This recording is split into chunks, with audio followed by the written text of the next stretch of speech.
Well, welcome. My name is Sammy Nordland. I'm here to talk to you today about the science behind alcohol, understanding its physical and mental impact on your health. Okay. So you are likely here because you secretly don't want to admit that alcohol has negative impacts on you. You like drinking it socially, you feel like it's a de-stressor, but you know that it has some impact on you. So maybe you're here to just try to figure out what's going on with that. You want to learn about what science says about how alcohol impacts you physically and mentally. So that's what we're going to talk about today. We're going to go over that. I'm just going to give you some knowledge, and hopefully you can take it with you and hopefully start applying it.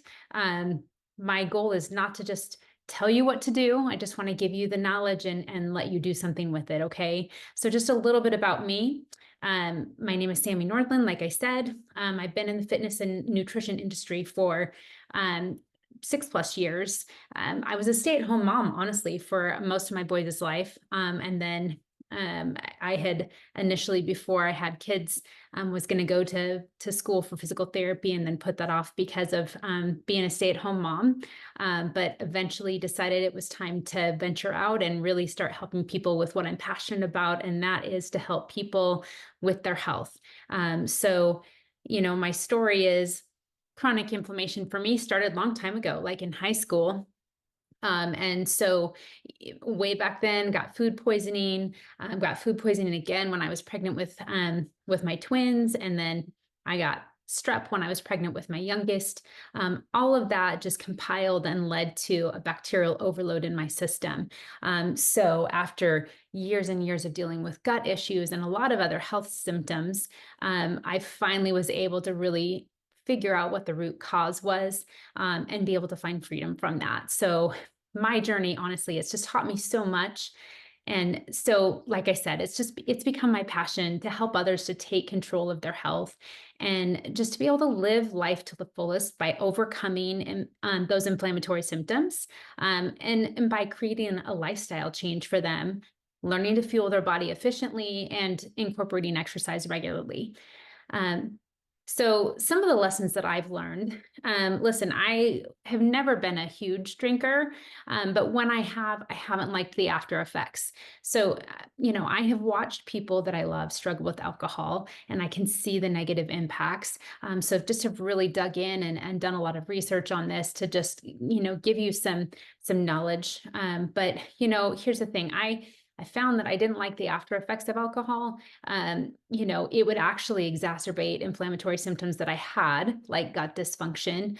I just think for me, my brain functions a little bit differently, but what I realized is alcohol just wasn't adding anything of nutrient value to my diet. It was just empty calories, and I just am not a fan of empty calories. So you're likely here because you've tried eating healthy and working out more, but you're still waking up unrested.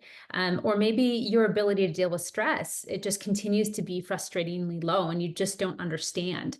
Maybe you have symptoms like gut dysfunction, joint aches, headaches, inability to lose weight, and those things are becoming more and more evident. So the thing is that alcohol can affect that. And so what we'll talk about today is the effect that has on your body and how it creates more problems than it solves. But you may be wanting to be operating at full capacity so that you can be and do all that you want to do. So you want to decrease your stress levels. We'll talk about that. Alcohol definitely impacts your ability to deal with stress. You want to have more energy and focus. Stopping drinking, that's going to probably help that tremendously just right there. But we'll get into that. Okay. So here's the thing. You're in the wrong place if you're unwilling to decrease or eliminate alcohol intake. I would just go ahead and hop off now because that's what we're going to talk about. Okay.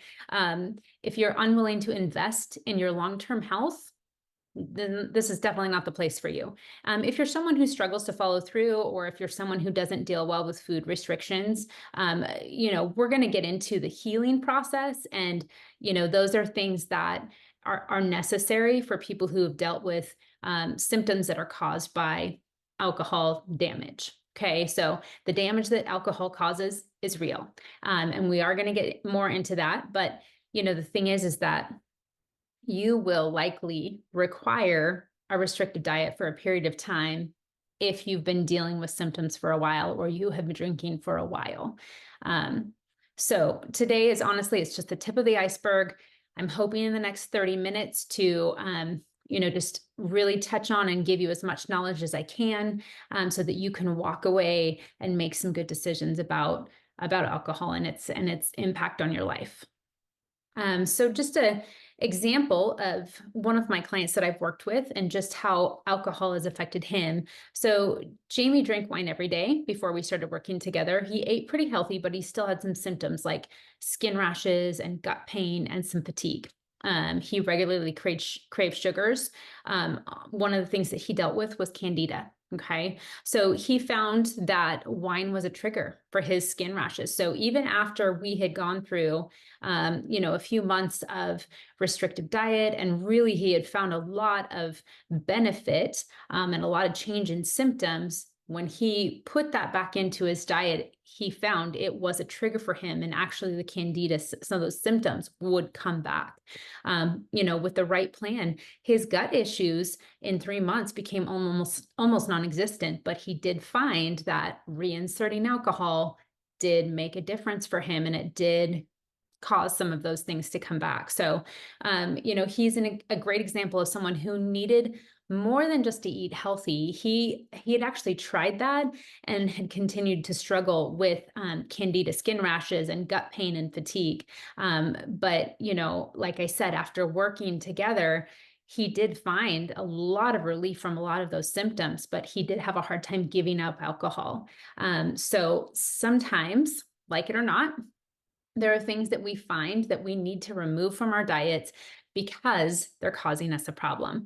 Like it or not, there's just some things sometimes you're just going to have to make the choice between what you want in the moment and what you want most. Do you want that health? Do you want to feel better? Sometimes you're going to have to make the choice and give something up. So what we're going to cover today. Okay. Number 1, alcohol's impact on your physical health. Number 2, alcohol's impact on your mental health. And then 3, how to heal from alcohol's negative impacts. Okay. So what science says about alcohol's impact on your physical health. Okay. So negative physical impacts that you will find. Okay. Increased inflammation throughout the body. Balance of the immune system is disrupted. Gut inflammation, which can lead to leaky gut, which can lead to other health challenges. Damage to your organs, decreased nutrient absorption, and sleep is not high quality. So we're going to break these down. We're going to get into these a little bit here. So alcohol is both fat soluble and water soluble. So what this means is that it can access every area of your body, every area. There's nothing that's off limits to it. So what this means is it can affect your organs, your muscles, your brain, your gut, your tissues. So the inflammation that it causes is throughout the body. Okay, it's not it may cause inflammation. It does cause inflammation. So when you insert alcohol into your system, it causes inflammation throughout your body. Okay, and when you drink alcohol regularly, okay, it doesn't have to be daily. It can be once a week. But that is regular drinking. If you are saving it for the weekend and you're having a few drinks Saturday, Sunday, that is regular drinking of alcohol, okay? Regular intake. That can disrupt the balance of the immune system, which leads to dysregulation of inflammatory responses. So it throws your body off. Your body's inflammatory responses that are normally healthy become unhealthy, okay? So here are some of the ways that you could see this happen, okay? So increased risk of infections caused by impaired immune cell function. And this is due to the decreased production of antibodies, meaning the body can't effectively fight off infection, and impaired white blood cell activity, okay? Another way you're going to see this, delayed wound healing. Alcohol disrupts the body's healthy inflammatory response. So that inflammatory response is necessary for healing. So when that happens, when that is disrupted, you're going to find delayed wound healing, delayed wound closure, and this just puts you at more of a risk for infection. Okay, chronic inflammation and autoimmune conditions get worse. Alcohol, for people who are dealing with an autoimmune condition or chronic inflammation of some sort, it's a toxin for everyone, but when you're dealing with these kind of symptoms, you already have inflammation in your system. So putting something into your body that causes further inflammation is only going to make the problems worse. So people with fibromyalgia, people with rheumatoid arthritis, lupus, IBD, psoriasis, all of those things. There's far too many autoimmunes for me to name them right now, but alcohol increases already high levels of inflammation, which is then going to make your symptoms worse. Okay, just simply put. Liver inflammation and damage, honestly. Chronic inflammation in the liver can disrupt its normal function, leading to an accumulation of scar tissue and impaired detoxification process. So here's the thing, the liver has a lot of jobs, but two of them are detoxification and immune function. So those are two things, guys, that you do not want to impair. If you are impairing your detoxification, it means toxins that are getting into your system are not being able to be removed from your system. So that means that stuff is just circulating in your body. Okay, that's causing further inflammation, which is then going to cause further health challenges. Okay, so if your liver is not functioning properly, your health is going to suffer. Another way you're going to see this is increased risk of cancer. Okay, alcohol increases tumor growth because what it does is it decreases the molecules in the immune system that help to fight tumor growth. And we're going to talk about this a little bit more in a minute, but just know that there's so many studies out there that are showing that alcohol does increase your chances of getting cancer. Okay, everybody has cancer cells in your system. Okay, that is a normal thing, but your body regularly, when it's functioning to its best ability, will gobble those things up and get rid of them. It fights them off. But if you are regularly inserting alcohol, it impairs your body's ability to do that. Okay, alcohol is also, let's talk about the gut. It's used to disinfect, okay, to kill bacteria. So when ingested, it does not distinguish between good and bad. It just kills bacteria. So what it also can do is it also damages the tight junctions of the intestinal lining, which then causes leaky gut. If you've listened to any of my stuff, I talk about leaky gut a lot. Leaky gut does tend to be a big root cause for a lot of people. A lot of their health challenges have started with leaky gut and the bacteria and food particles and toxins that enter into your bloodstream. Those things trigger more health issues when leaky gut is not dealt with and it's not healed. Okay. Alcohol consumption can trigger inflammation in the gut as well. So it's not just a matter of, killing the bacteria, but it's also the inflammation that it causes. So you've got two things there working on damage to your gut. And if your gut's not healthy, you're not healthy, guys. Okay. So, and the problem with leaky gut is if it's not dealt with, those food particles and bacteria and other toxins, those will continue to enter the bloodstream. So like I said, leading to other health challenges. So some of those would look like joint aches and pains, brain fog, headaches, hormone imbalances, and nutrient deficiencies. So not only can alcohol access all the organs, the bacteria and toxins that enter the bloodstream can do that as well. So that bacteria will actually end up making its home in organs, on your nerves. So people with fibromyalgia who are dealing with all the nerve pain that they deal with, a lot of that is a bacterial issue that needs to be dealt with. So moving on from the gut and leaky gut, but sleep is actually something that is also very much affected by alcohol. One drink, even after one drink, sleep is disrupted.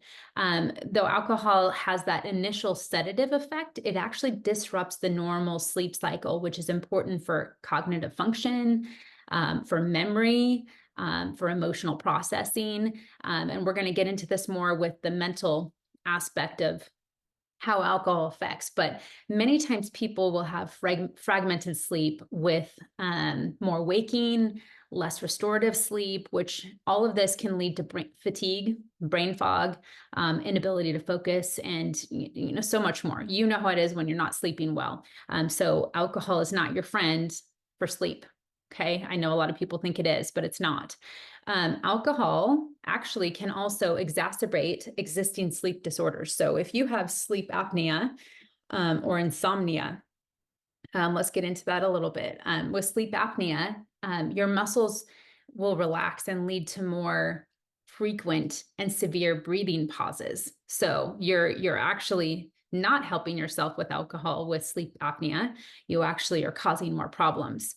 So with insomnia, sleep insomnia, sleep continuity is disrupted, and and it can actually exacerbate or make worse the difficulty of falling asleep. It just makes it worse. Okay, and staying asleep as well, because your quality of sleep is just not as good. So this is really honestly not an exhaustive list of the ways that alcohol does affect you physically. This is just a starter, really, you guys. So I could go on and on, but this is just some of the main stuff that I wanted to share with you guys today on how it physically affects you. Let's get into a little bit about the cancer. Okay, so there are studies showing that there is a 4 to 13% increase in risk of breast cancer. And this is obviously, you think of breast cancer with just women. Men can actually, develop breast cancer as well.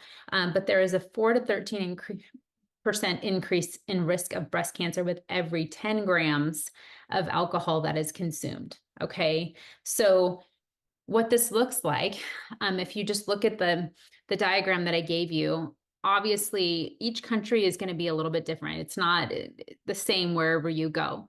So if we're in Japan, a beer is 7 to 8 grams of alcohol.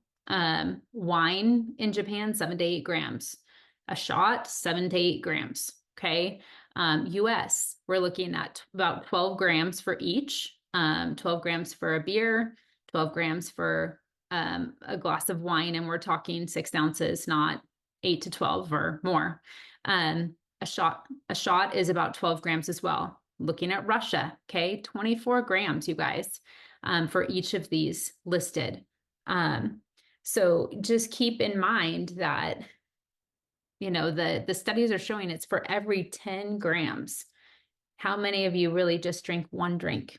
So it's, as you can see, it doesn't take much. And the more that you drink, the more you increase your risk. So let's talk about what science says about how alcohol impacts your mental health. Okay, so some of the negative mental impacts: impaired cognitive and executive function, increased risk of mental disorders, neurological damage and structural changes, increased risk of dementia, altered brain chemistry, social and interpersonal problems. Okay, we're going to break this down, dig into it a little bit. Okay, so like we talked about already, because alcohol is water soluble and fat soluble, it can reach every area of the body, including the brain.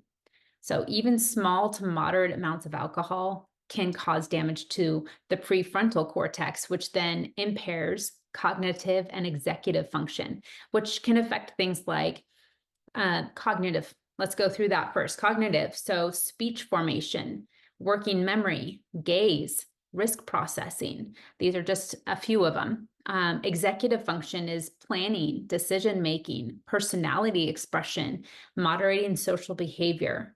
So chronic use of alcohol, which just means regular use, okay, even 1 to 2 times a week can increase the risk of developing mental health disorders, including depression, anxiety, and mood disorders. So when alcohol is converted to acetaldehyde in the body, it affects the serotonin levels by acting as a toxin and making production pathways hyperactive. So what it does is it initially makes you feel good. But what happens is it's like a switch that gets stuck in the on position. And what happens is you can end up feeling confused, overwhelmed, sad, or even scared. And the more that you drink, the more likely you are to feel like this. And many times the crash it really makes people drink more to offset that feeling. But the more that you drink, the more you're going to need to drink to get that feel good feeling back. Okay, alcohol has a negative impact on the hypothalamus, the pituitary, and adrenal axis, which controls the cortisol levels to the extent that when you aren't drinking, more cortisol is actually released at the baseline. So let me explain this to you guys. Okay.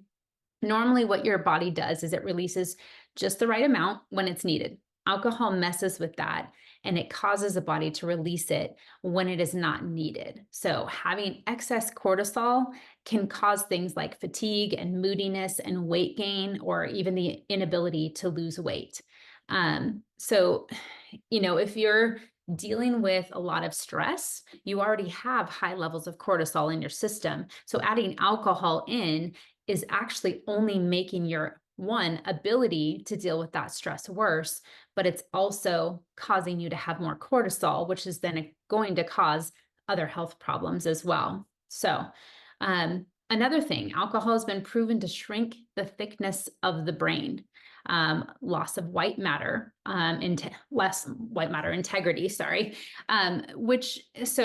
White matter integrity, what that does is it facilitates the communication between different regions of the brain and the spinal cord, okay? There's impaired function of the neurons, which those are just the basic building blocks of the nervous system, okay?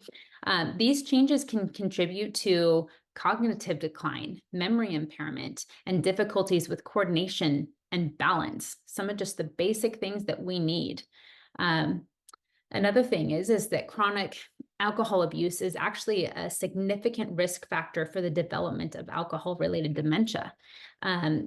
So this is actually also known as alcohol-related brain damage or alcohol-related cognitive impairment. But alcohol-related dementia is characterized by progressive cognitive decline, memory loss, and impaired executive function, similar to other forms of dementia. Okay.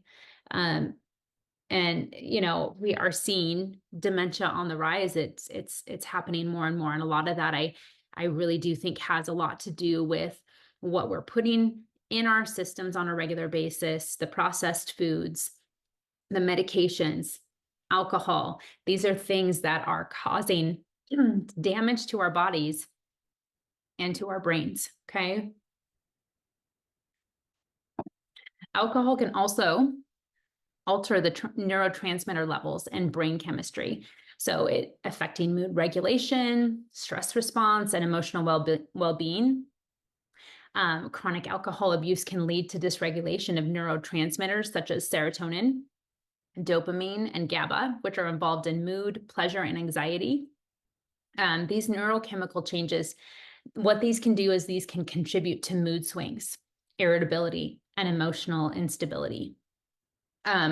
Alcohol also affects self-regulation. So while many people have a tendency to use it for relaxing and letting loose so they are more fun, it can actually have some negative impacts. And I know that many of you have seen that when you see someone who drinks too much.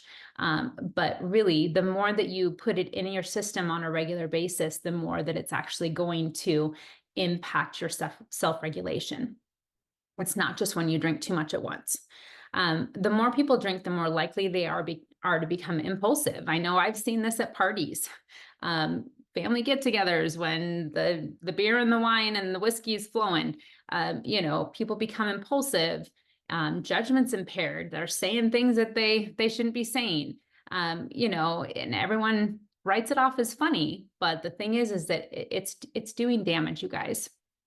And, here's the thing, the reliance on alcohol to de-stress or to feel like they need it to be or have fun can in itself cause a dependency that is unhealthy. But the thing is it has lasting impacts. And we're not talking about just mental, we're also talking about physical impacts. So this is a toxin, guys, that people are putting into their bodies on a regular basis. It's legal, but it's definitely something I think people need to be rethinking. Okay, so how to heal from alcohol's negative impacts. Here's the thing, I'm going to preface this with the amount of alcohol and the extent of time that you have drank regularly will impact this.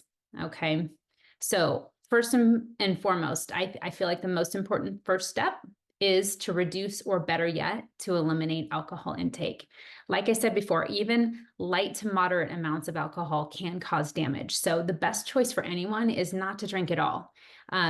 Like I said, I'm not telling you what to do. I'm just giving you the information. Okay. If you have had, if you have extensive damage from years of drinking, and drinking in excess, more than 7 to 10 drinks a week, even if that's all in 1 to 2 days, you're going to need to eliminate alcohol. Depending on the person, you may have to do this slowly, just for detoxification process. But if you want your body to heal, you will need to eliminate it fully at some point, for that to be able to happen. If you are someone who doesn't drink much, but you still have some negative effects, I would recommend eliminating for a time to allow the body to heal, and then making it a very occasional thing if you still want to be able to drink. But like I said, I still feel like none is probably the best choice overall. Things that can be helpful. If you are wanting to start this process of healing, but, even in the midst of maybe drinking every once in a while, making sure that you're staying on top of these few things can make a huge impact on the impact that alcohol has on your system. But stay hydrated, okay? Not just water, but electrolyte replacement as well. And then a folate and a B12 supplementation. So let me explain to you. So alcohol is a diuretic. It can lead to dehydration and electrolyte imbalances. So it's important to not only drink lots of water, but also to do an electrolyte replacement. Not Gatorade, not something that has a ton of high amounts of sugar or fake sugar or chemicals, but something that's just going to allow you to restore balance. So LMNT or Ultima are two of the ones that I would recommend if you're looking for a good electrolyte replacement. Alcohol can lead to deficiencies in nutrients. So folate and B12 in particular, these can play some crucial roles in your metabolic processes, in your cell function, neurological health, cognitive function. So homocysteine levels. I know, what is that? What these do is these can help prevent cardiovascular disease, liver function, and detoxification processes. So folate and B12, because they have such crucial roles in those systems, that's why I recommend that, and studies have shown that those are two of the supplements that help with healing. Okay, so where to start? If you're looking to start the healing journey, this is where I would start. Just digging in here. I know it can be overwhelming. And here's the thing. The first part of my program, it always addresses these things.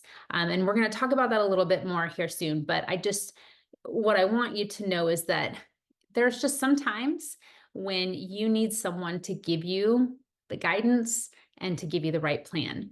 The damage that alcohol can do is very extensive. So it takes a holistic and an in-depth approach to bring healing. So where I would start is an in-depth assessment: current health status, nutritional habits, lifestyle habits, sleep habits, stress level. Look at alcohol intake, blood work to assess, looking at possible deficiencies, hormone levels, and inflammatory markers so that we can see where are you at, create a baseline, and really figure out where we need to go from there. Okay. So my process is built on 4 pillars. I use all 4 pillars with every client, but what I do is I customize those to their needs, their goals, their current health status. My program is built around a nutrition pillar because I believe that without the right nutrition plan, you're not going to see the changes that you desire. And when someone is dealing with the damage that alcohol has caused, we talked about that earlier. What that does is that then causes leaky gut and bacteria to be in your system, and that needs to be dealt with. So what that does require is what I've seen, a restrictive diet for a period of time so that you can starve that bacteria and then get rid of it from your system so that you can eliminate symptoms. So what we start with is a whole health inventory, really dig in, figure out what's going on, figure out root cause, all of that good stuff. And then purposeful and sustainable nutrition, really digging in and learning how to fuel your body efficiently, anti-inflammatory restrictive plan for a period of time. And then we work foods in later on. Health and nutrition prescribed exercise. And this is just really exercise that is based on your current health status, your goals, and what you need, and accountability and check-ins throughout the process. So what do you do now? If today opened your eyes to symptoms that you may be having, or if you're interested in more information or even help with getting started in the healing process, a discovery call is going to give us the opportunity to dig in and to talk more in depth about your symptoms, how long you've been dealing with them, and identify that root cause so that I can understand whether or not I can be a help to you. Okay, so if that's something that you're interested in, definitely message me. This is a complimentary call. There's no pressure or obligation to sign up. If you decide that you want to, we will schedule an additional call so that I will come back to you with a proposal of what a customized program is going to look like for you. Listen, best case scenario is we figure out that we're a good fit and we get you started on a program that helps you to get to feeling better and to really heal your body. Worst case scenario, you have the opportunity to pick the brain of a professional for an hour and figure out what next step you should be taking. It's a win-win either way, really. So let me know if that's something that you're interested in. Have a few questions that were listed that I wanted to go ahead and touch base on. So great substitute for beer. So here's the deal. I'm not a fan of drinking your calories, and I don't think that alcohol is the best thing to put in your system. So if we're looking at alcohol substitutes, there are some definite alcohol-free products out there that I've heard are pretty good. Like I said, I'm not a fan of drinking them, but I have heard that they are pretty good. So there is a website, proofnomore.com, that would be a great place to find not just maybe alcoholic-free beverages like beer, but they also have other, hard liquors that are not liquors. So another question that was given was, what is your trick for someone who enjoys social drinking but still tries to lose weight? So here's my trick. I would say limit to 1 drink, and then for the rest of the night, substitute a calorie-free drink. I think that limiting it to 1 drink is probably your best bet, but just know that alcohol does affect you in regards to weight and weight loss. So the next and last question was, can drinking wine after menopause really stop someone from losing weight? So here's the deal. Drinking anytime can stop someone from losing weight because of the damage that it causes to every area of your body. In regards to women, though, especially those in menopause, so let's just dig into that a little bit. The toxic metabolites in alcohol, like acetaldehyde, those increase the conversion of testosterone to estrogen. And what this does is this can cause hormone imbalances and can contribute to menopausal symptoms, along with having an impact on metabolic health and body composition. So for example, elevated levels of estrogen can promote fat deposition and alter fat distribution. So what that means simply it increases belly fat. And so that's the thing that a lot of people a lot of women in menopause are already fighting is that belly fat. So alcohol, adding that on top of the struggle already of the hormonal imbalances, it's only going to make that worse. So it is definitely something for women in menopause, probably not the best thing to be drinking. Would love to hear any more questions that you have. Send them my way, and I will definitely see what I can do about answering them. Thanks so much for taking the time to listen today. I hope I taught you some new information and hopefully gave you some good knowledge to start applying.